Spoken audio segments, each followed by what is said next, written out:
Hey guys, so this is the process of mixing my song long time ago that is been out on all streaming platforms. You can go and listen to it and stream it and set it and make sure to add it to your playlists.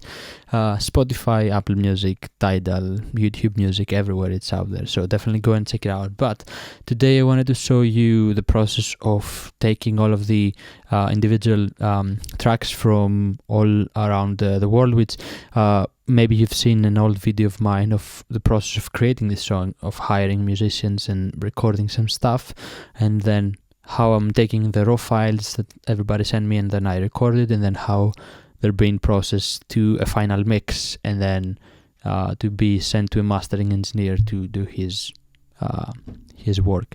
So let's get on with it.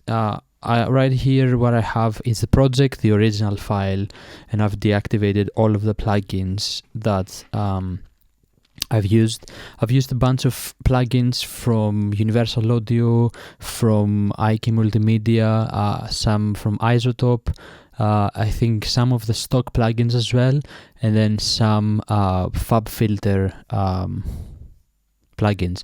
I'm mainly a fan of Universal Audio, and I have a whole catalog of the IK Multimedia because I've been working with them with Amplitube and all of that. So I was blessed to have these plugins to play with, but you can definitely play with the stock plugins and they actually sound really good. And if you don't have anything else, just stick with the stock plugins and just learn them as much as you can. Understand what the compressor is doing and what different compressors are doing as well. Right here I want to say that my experience is limited. I'm not a mixing engineer per se, but I do have experience. I've done a course last year in sound engineering and music production and mixing and mastering, so I have an idea, and this is the first time I'm actually trying to do something professionally made for myself or for any other artist, which is me. And it's always good to be a guinea pig for your own self, so I don't have to kill somebody else's music or song with my bad mixing skills. But anyway, without further ado, let me show you a little bit of what's going on here. First thing I've done is I colored map everything, and I think it's really important when you have something like that. Just color map everything. The Vox was recorded here in my bedroom with not a very expensive mic. I'm gonna link it in the description as well. It's a condenser mic that it's quite good, quite affordable, and suits my voice really well, I think. The drums were recorded by a drummer from Italy named Marco, that he has a really good kit and really good aesthetic, and his playing is amazing. The bass was recorded from me with my Squier Bronco bass, a very cheap bass. I think I've bought it used for £70 or $90 for the people in the States. Quite affordable, really cheap actually, the cheapest instrument I own, and it's really good. These, let me rename them just so it's easier for you to see. So these are the guitars, one pan right and then one pan left. We're gonna see this in a bit.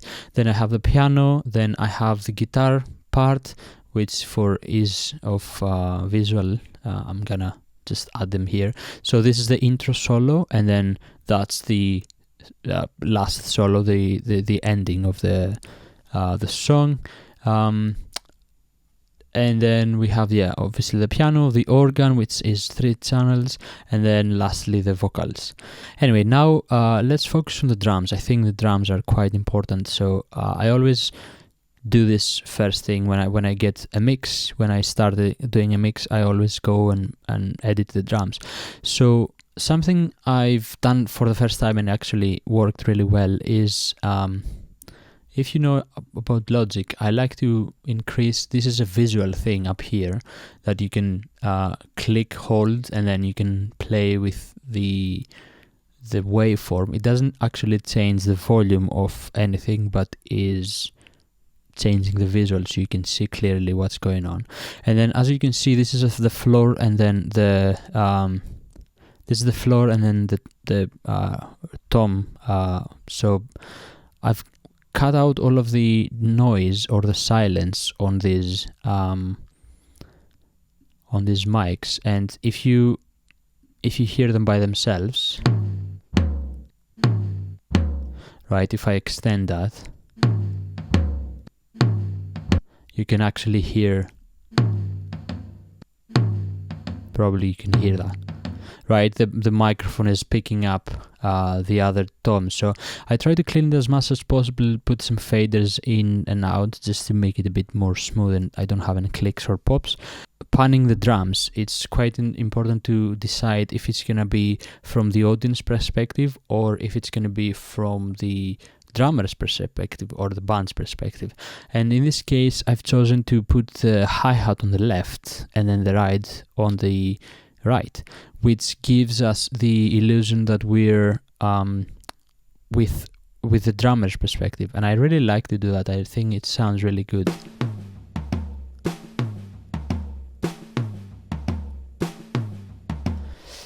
Again, if you have a tom and a floor, again, visualize the drummer's perspective, and then the tom is slightly on the left, isn't it? And then the floor is all the way to your right. Maybe it's too much. There you go. And then what I've done is, firstly, after panning, and I've panned the room and then the ride as well accordingly, and also the ride mic, which is this, also the hi-hat with that same kind of vibe. But firstly, what I've done is I took all of these drums and then I created, instead of going to the main output, the stereo out, I've created a bus that I call drums.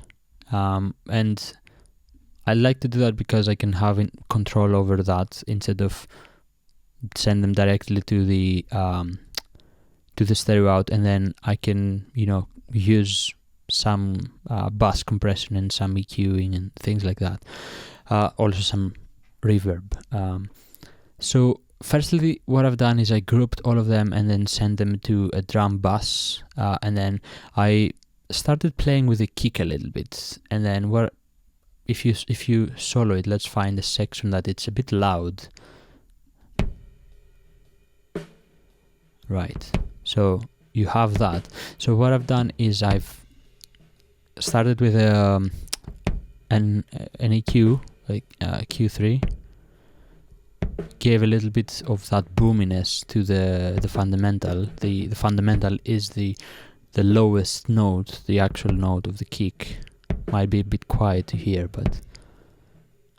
And then I took out some frequencies that I didn't really like, and then let's see, a little bit of compression, stock compression, just to give it a bit more, that thumpiness. Then on the kick out, same thing, I've added some EQ.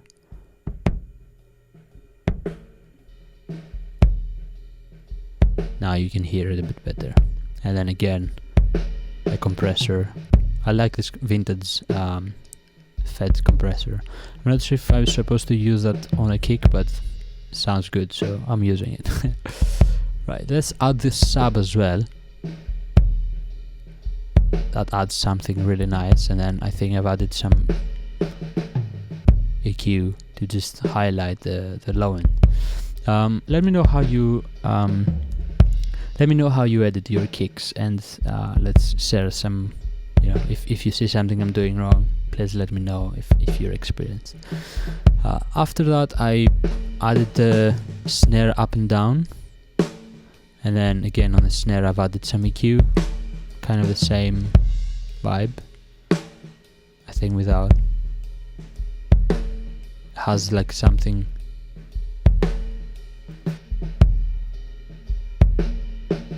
I've cut some frequencies that I didn't like. And then again a compressor,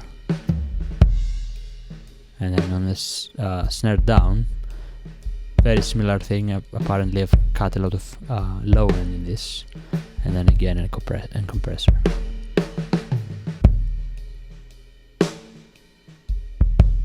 I think that sounds really good already. Something else is that I don't think I've done that. Let me talk about this bus. I've created another bus that I call room reverb, and that's essentially a bus that I'm sending some of the drums. As you can see, it's not a lot. It's like a little bit of the sound into this really good plugin. It's from IK Multimedia. It's called the Fame Studio Reverb, and I think I have Studio A, and then just played a little bit with the parameters, and then I've added all of these mics to, I think it's the bus 24. Yeah.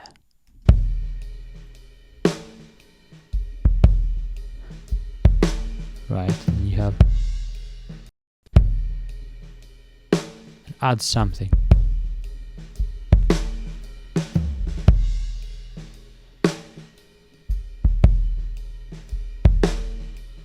It gives it a bit more of a live feeling. And also on the snare, I've added some snare reverb. Again, not a lot of reverb, but on this one I've used a Universal Audio plugin, Pure Plate reverb, which I really like. That came for free with my Universal Audio interface, which I didn't have to pay, which I'm really happy with, and it sounds really good, to be honest. And then on the bottom as well. Then on the hi-hat, I didn't put a lot of things into it. Just, I think it sounds good by itself. And then the overheads. Then you don't have anything on this. And then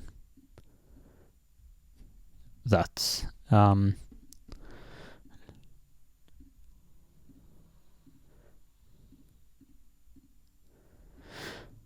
And then what I've done on the overheads, which I really like the sound of, is I send them to another bus, the 22 bus.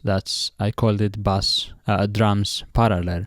And what I'm doing with this is I'm compressing a lot of it, and then I'm blending that in a little bit.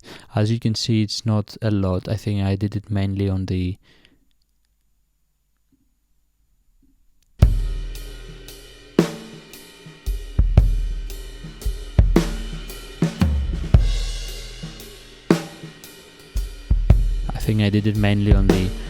overheads, just to give it a little bit of something, you know.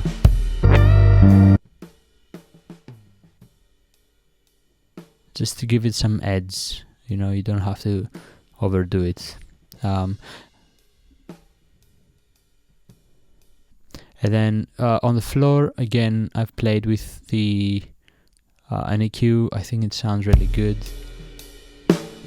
I like the thumpiness of that.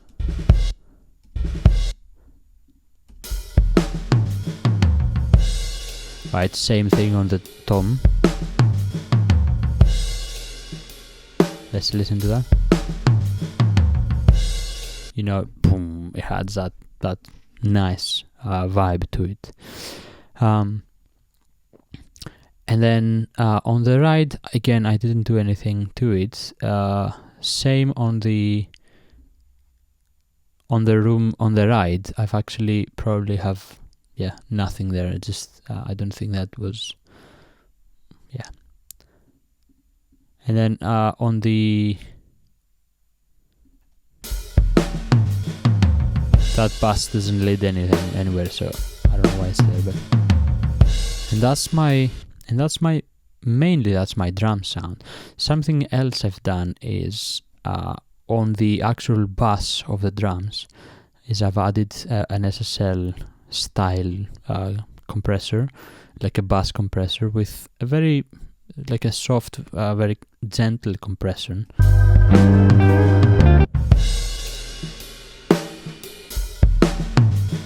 the needle doesn't move a lot, but it's moving. And then I've added some EQ.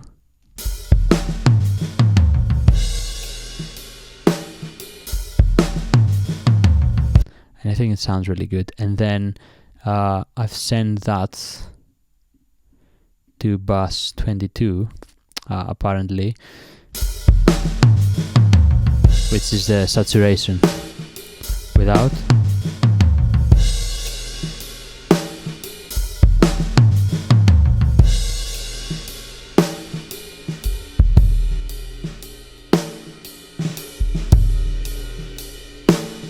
It had some grit and some funness to it. Alright, let's look at the bass. The bass is always a bit tricky, and having not much experience with bass, I went online and I found a bunch of tutorials, and I think I stumbled across something that I'm really happy with, and let's listen to it without any... actually, let's listen to the DI bass.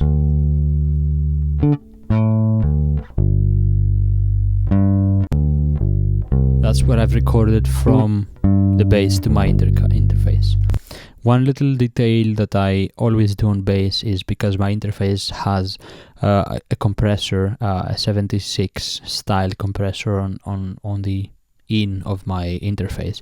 On the bass, I always have that on, and if I show you the waveform, obviously the volume changes, but it's pretty consistent, and that's the compressor that I have before I record. But something I've done is, you have the raw file. What I've done is I copied, so now I have two exact versions of the same bass, and obviously it's going to be louder, but the idea is for the bass low to cut all of the high frequencies, so a low pass filter, and then on the bass high is a high pass filter. So if you go on the first plugin, it's an EQ on both these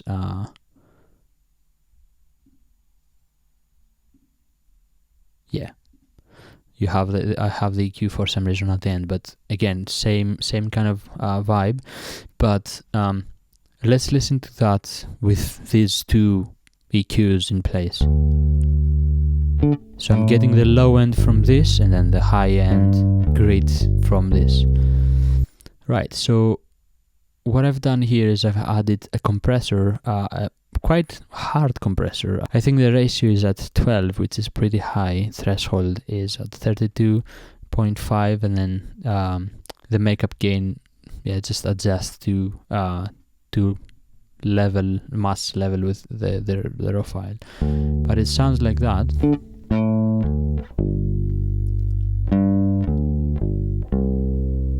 Let me mute the high without the compressor. Right, it's a little bit all over the place, but adding this tied things up a little bit, and this is what you want. You want to contain the low end. After that, I've added another compressor that it's a little bit less aggressive. It's at 3.6 roughly, and then I think it contains that really nicely, and it doesn't let it, go crazy. And I think this was deactivated on the actual mix, but I was playing with the LA2A as a fun thing, but I think I've left it out. So that was my low bass. Let me mute this and let's focus on the high bass. I have a de-esser for some reason. I think I haven't used that, but yeah. I think I was getting some nasty noises from something, and then I put the de-esser just in case. But the main thing is Amplitube. This is the setup I have for the bass, and if I add it,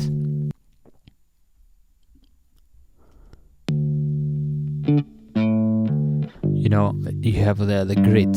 I have the gain quite high, and then I don't have any plugins apart from the amp, so I'm just taking that stereo out with these two mics, and then some room mic, which it's quite not there yet. But again, in the same thing with compressors, I've done I think I've done then the other way around, but that's a very aggressive with a threshold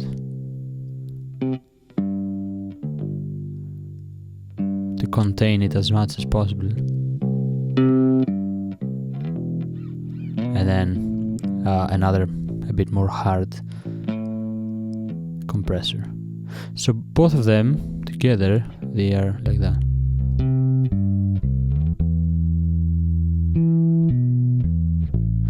That sounds good. And then on the main bus, because I've put them into a bus or a group, I've added some noise gate, because on the silence the compressor would go nuts and then I would get a lot of noise. Then I added some an EQ to cut the low ends and bump the maybe 100 hertz section, I guess. And then I've added another compressor, quite aggressive, but I think it sounds really good.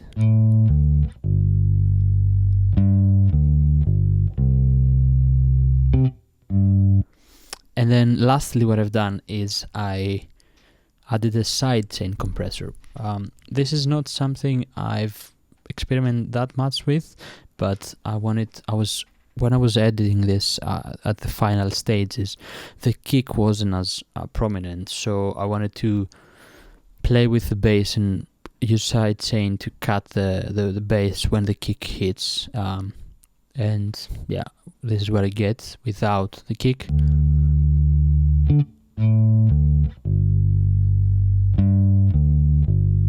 It's not that aggressive, but it takes something from, it gives so much to the kick. So if I play the bass and the drums together, it's gonna sound like that.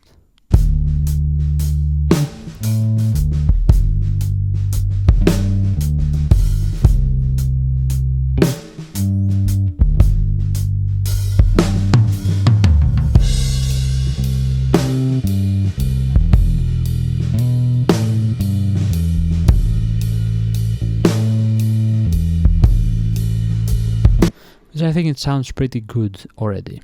Before we get into the guitars, which I know you want to see, let me address the piano and the organ.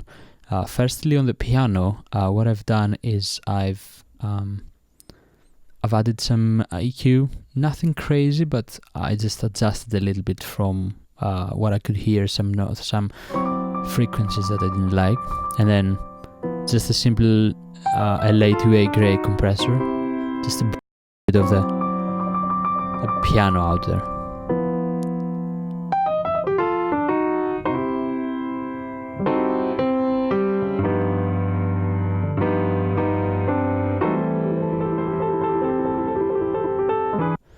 And then, yeah, this licks, for example, I think they sound really good.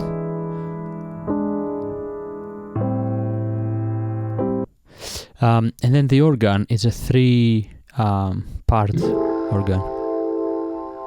I think on the individual tracks I didn't do anything apart from panning left and right horns. And then on the actual group I've added some EQ and then some compression as well. Same kind of thing with the piano, not too much, but just a little bit.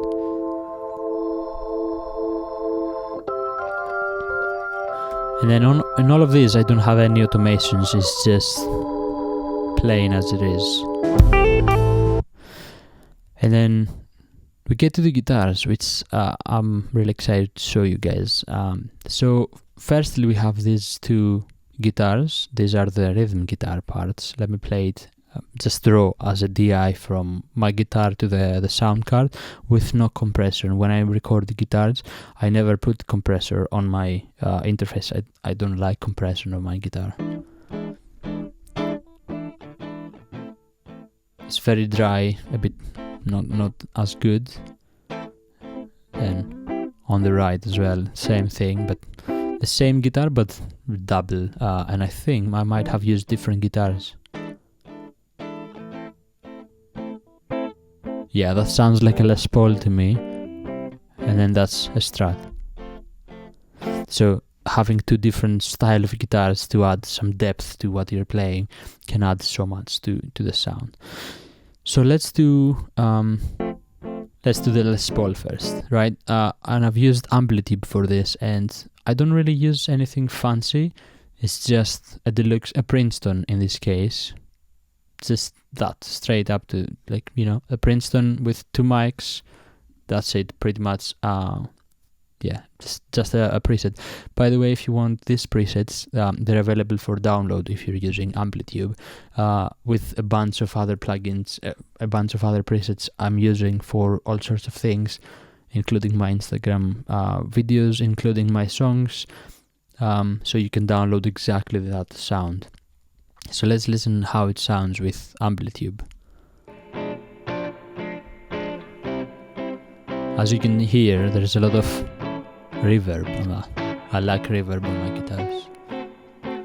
2.4, it's not crazy, but you know, adds something to it. And then on the Strats, again, I think I've used exactly the same amp, possibly. Yeah, 65 Princeton, probably exactly the same setup, but it has a bit more of a, you know, together.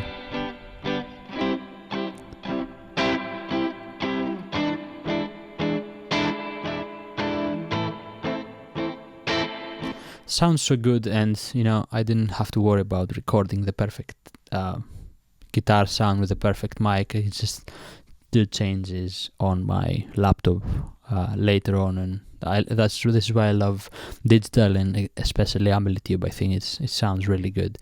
So I grouped these two guitars together, and I've added a little bit of EQ just to take out of the low end, because I have the bass, the piano, and the organs that all are competing for that frequencies. So I decided to cut a bunch of them and just to keep a bit more of a high-end thing going on. Then a little bit of a bass compression on this. Not a lot, just a little bit. Without, and then with.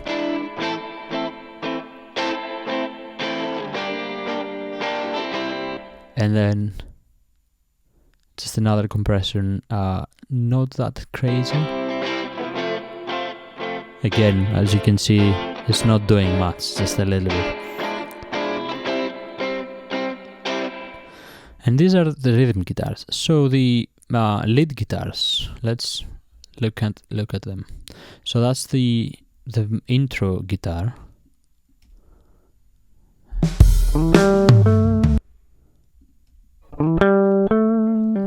That's the DI of that guitar, and as you can see, there is a little bit more to it. So again, I'm starting with Amplitube, that's the bases, and then again, as you can see, the same amp, the same thing on this.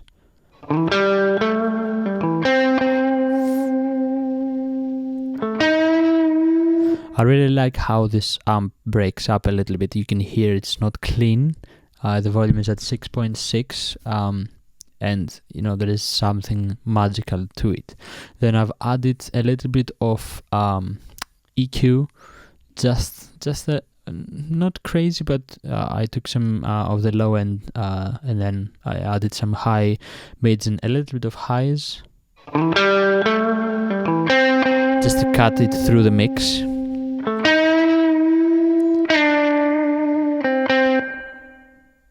And then what I've done is I've added a little bit of EQ again to mask and fix things that I could hear.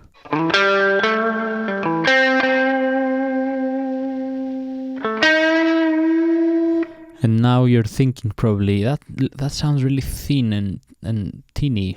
And I agree with you, if you listen to it just by itself, it doesn't sound that good. But on a context of the band,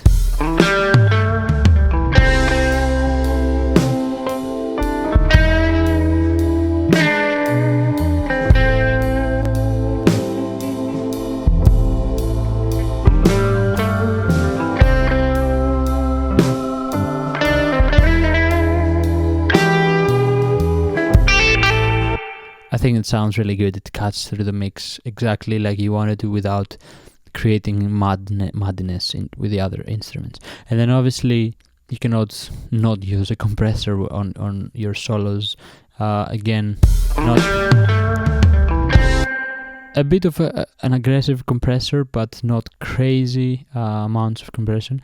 And also you can play with this a little bit, and this is essentially it's letting some of the low frequencies pass without being affected from the compressor, which I think I really like this plugin for that. And the actual unit, the LA2,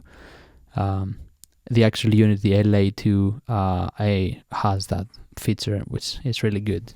Right, Logic crashed and it's fine, but let's keep moving. So that was the intro guitar, and now let's get into the solo guitar, which I think it's really interesting. Let me play you just the DI and let's talk about that a little bit.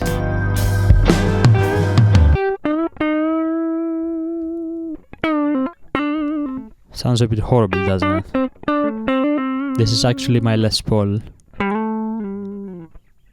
which sounds really teeny and not that good. But if you add some amplitude to it, everything will fix itself. So that's a preset I've created using a 65 Deluxe reverb with a little bit of an overdrive, but this is not engaged yet. I'm gonna show you what I did. But I think the specific thing about this is I've changed the speaker, I believe, from the factory to the Brit 75. And the beauty of Amplitude is you can do that and experiment with different speakers within the same amp, and it's fascinating.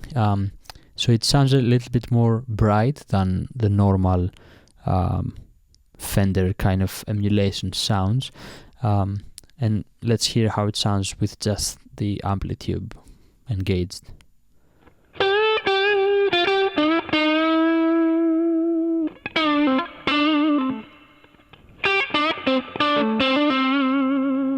Again, a little bit of reverb, spring reverb from the amplitude, just to give it a bit more space. And already I think it sounds really good. And that's always what I'm doing, is if I don't have a good foundation, I might change the amp and the sound, and then I'm getting inspired from the sound to play something different. And in this case, I've done a lot of different tests, and I've recorded a bunch of solos and takes using different sounds, but this is something I really liked and I was really inspired, so I kept that.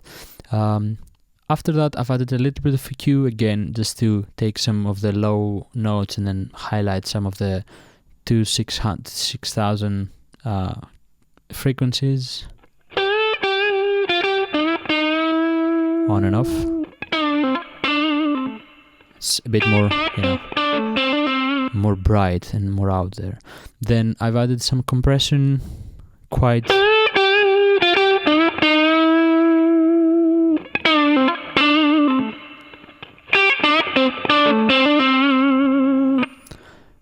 it's subtle, but it adds so much, doesn't it? Even has a color to it, which I really, really like. It's doing something to it.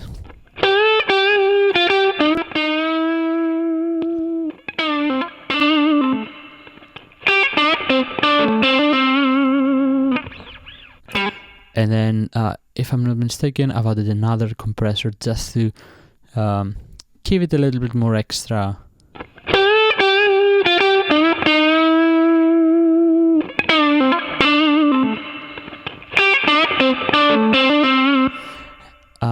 And maybe a question that you might have is, why don't you use one compressor but compress more?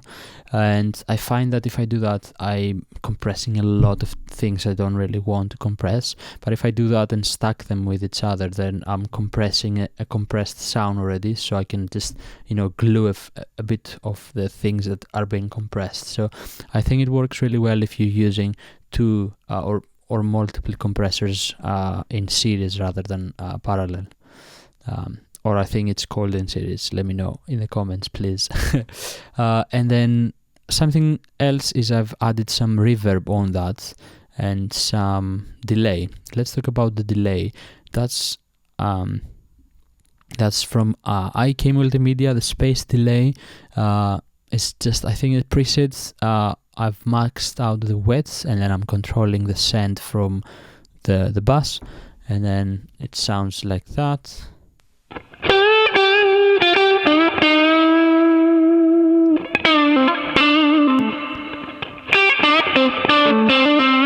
Quite heavy on the delay, and then some reverb.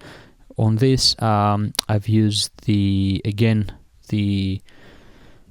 pure plate reverb from Universal Audio, and then I've added some EQ to the bass, which means that after my guitar hits the compressor, it's gonna go to the EQ, and then we're cutting a lot of low end. So I don't wanna have a lot of rumble, because you can create a lot of noise using a reverb and then not adjusting or considering the low ends of that reverb.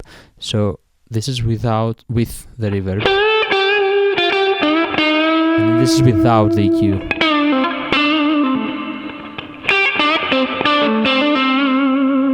And that's the guitar sound effectively.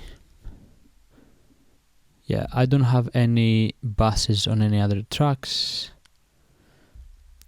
And then lastly, the voice, which it was, to be honest with you, it was difficult to record and to edit. The voice always is the most important part of a mix, and I've spent a lot of time trying to fix it and trying to make it work. So the raw file sounds like that. Voice. Long time ago, I left my home. Sounds okay. It was recorded here in this chair, in this room, with not a lot of expensive equipment, but I think it sounds really good for considering everything. Something really important that I've done is I went to individual clips and I've tried to match the volume of each clip. So as you can see, it's pretty consistent, and although I've used the compressor going into my DAW, into Logic, still, as you can see, there is a lot of things going on here. So first thing is use Melodyne. Yeah, using Melodyne is something, it's a tool, isn't it? And just to take a little bit of the edge. If there's a note here and there that it's a little bit off, it's good to have that going on. It doesn't change a lot of Long time ago. For example, that's with Melodyne, that's without Melodyne. Long time ago. Right, it's making a bit more, nicer. Long time ago. But yeah, still you can hear everything. So a noise gate. Long time ago. Pretty self-explanatory. Then a de-esser, just to I have a very prominent S. I know that for a fact, and as you can see, I've used two de-esses here, and I'm trying to take this S away. So one before the compressors and then one after the compressors. Long time ago. Even my T's, as you can see, it's long playing the blues. Oh, I've paid my dues. Long. And then we're going to an EQ. I didn't EQ a lot of things. I just took a lot of the rumble away. Just boosted the 1300s a little Long time ago. And then we're going to the compressors again. I love the LA2A. It's on all of my mixes and it sounds really, really good. 25-year-old, full of hope. sounds really good and warm and nice. And then another one a bit more aggressive this time. I've made a life, and I've made new friends, and I kept playing the blues. And lastly, a plugin that I was like a day before I finished this mix, and I was really happy. The only thing that was really annoying me was there are some clicks in this recording, and specifically in this part. It's your.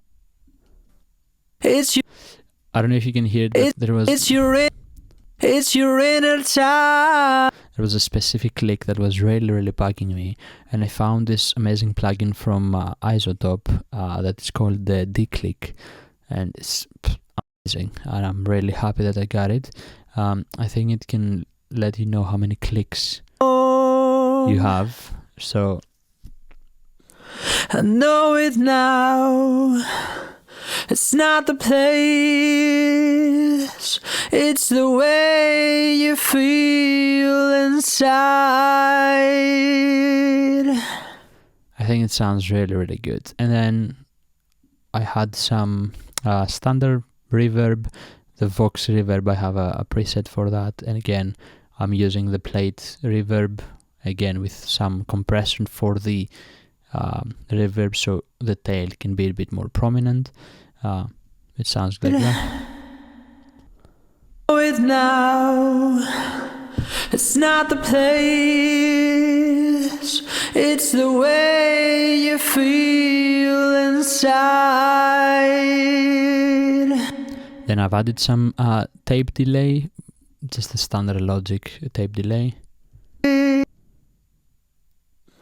I know it now. It's not the place. It's almost like a slapback delay, this. And then I've added some saturation that does the T-Rax IK Multimedia saturation, and then a little bit of compression for that, and then just... It's the way you feel inside. And then let's listen to the whole mix really quick.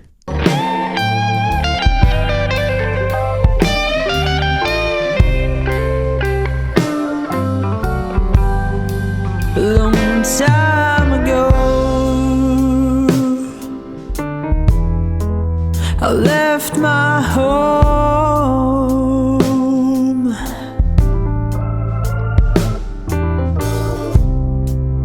25-year-old, full of hope. I've made a life. So this is coming together, as you can hear. It sounds solid and good, in my opinion. And then what I've done is on the stereo out, I've added some bass compression. And I've made new friends, and I kept playing the blues. Brings everything together, and also doesn't allow the mix to pick a lot. Then I've added this really good plugin. I'm really happy with this. This is a tape editor, the Tascam 388, and without sounds like that. Oh, I've paid my dues.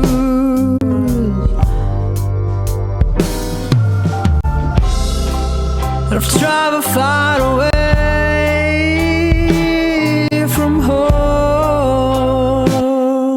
It adds something really nice to everything, so I was really happy with that. And then, yeah, another Q, Pro Q, that doesn't do anything really, but that's the mix. And then on the last thing I want to say is automations. As you can see, I haven't done a lot of automations apart from the solo guitar, and as you can see, there is an automation on the halfway through the solo, and that's this is the tube screamer. Essentially, on the beginning of the solo, the tube screamer is off, but up here it's gonna be engaged, and it's gonna bring some of the sounds a bit more. You know, it's gonna give that power of the overdrive a bit more.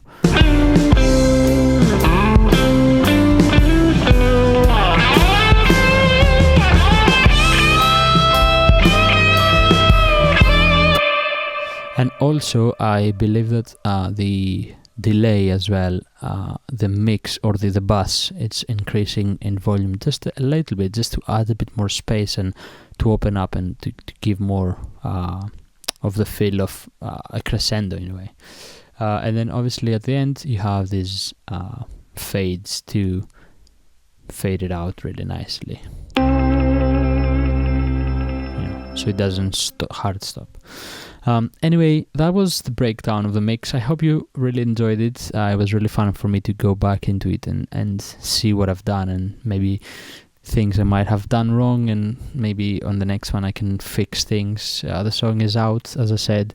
It's you can stream it. It's everywhere on Spotify, Apple Music, Tidal, YouTube Music, anywhere you're streaming music, it's gonna be there. If you like this video, please let me know. If you have questions, please let me know. If you have suggestions, please let me know. And make sure to subscribe to the channel, and I will see you on the next one.